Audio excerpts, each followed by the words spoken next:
इस प्रदेश को जहां लूटने का काम कर रहे हैं, एक नागनाथ है, एक सांपनाथ है, एक इनका साथी तीसरा बिच्छूनाथ भी है। आप इन तीनों से सतर्क रहना पड़ेगा, इनके खिलाफ लामबंद होना पड़ेगा। हमने राज्यसभा के लिए जब तक अपनी बात प्रेस के माध्यम से प्रदेश के लोगों के सामने नहीं रखी, हमारे ऊपर कांग्रेस के लोगों की तरफ से छिट्टाकशी की जा रही थी। हमें बीजेपी की बी टीम बताने की कोशिश की जा रही थी, जबकि ये खेल हमेशा कांग्रेस पार्टी खेलती रही है। ये पहली दफा नहीं हुआ कि कांग्रेस के लोगों ने अपना वोट बीजेपी के पक्ष में डाल करके बीजेपी की मदद की है। किसके माध्यम से मदद करी, ये चीज भी सबके सामने आनी चाहिए। लेकिन साथियों, ये नई बात नहीं, 2016 के अंदर भी इसी तरह का खेल हुआ था। पेन की स्याही बदल करके भूपेंद्र सिंह हुड्डा ने भारतीय जनता पार्टी के सुभाष चंद्रा को जिताने का काम किया था।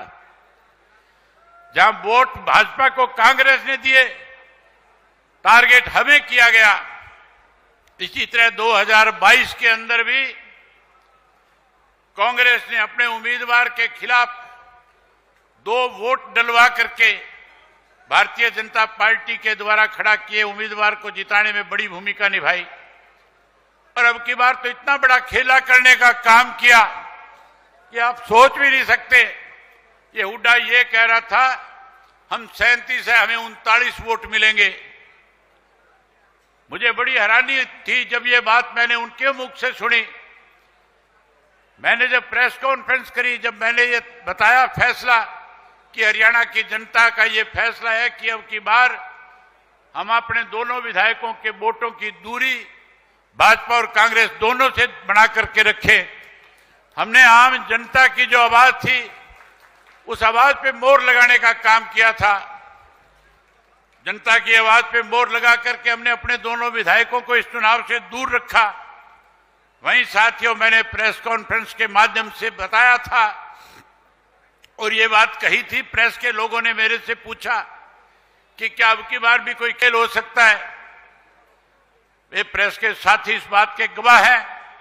आप लोगों ने भी मेरी वो प्रेस कॉन्फ्रेंस सुनी होगी, जिसमें मैंने कहा था कि भूपेंद्र सिंह हुड्डा तो ये कह रहा है हमारे 39 वोट निकलेंगे, और मैं कह रहा था कि इसके 30 का आंकड़ा भी अगर पार कर गए तो भी मैं यह मान लूंगा कि भूपेंद्र सिंह हुड्डा का कहीं ना कहीं अपनी पार्टी के ऊपर पकड़ है। लेकिन साथियों, जिसकी नीयत में खोट होगा वो इस तरह की बात कह करके कहीं ना कहीं अपनी कमजोरी को छुपाने की कोशिश करेगा। आज भी कांग्रेसी कहते हैं 5 वोट, 5 नहीं 9 वोट जो है कांग्रेस पार्टी के भारतीय जनता पार्टी के पक्ष में गए। 5 ने तो मोहर लगा करके सीधा वोट दिया, 4 के वोट कैंसिल हुए। ये बात मैं आपको थोड़ा सा इसलिए खुल करके बताना चाहूंगा कि हमारे कार्यकर्ता को इस बात की जानकारी हो, प्रेस के माध्यम से पूरे प्रदेश के लोगों के सामने ये बात जाए।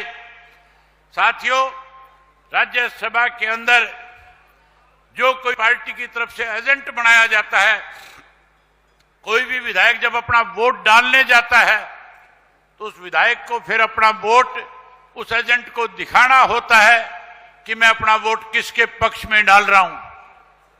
भूपेंद्र सिंह हुड्डा स्वयं एजेंट था और हुड्डा के सामने 37 के 37 कांग्रेस के विधायकों ने वोट दिखा करके डाला था।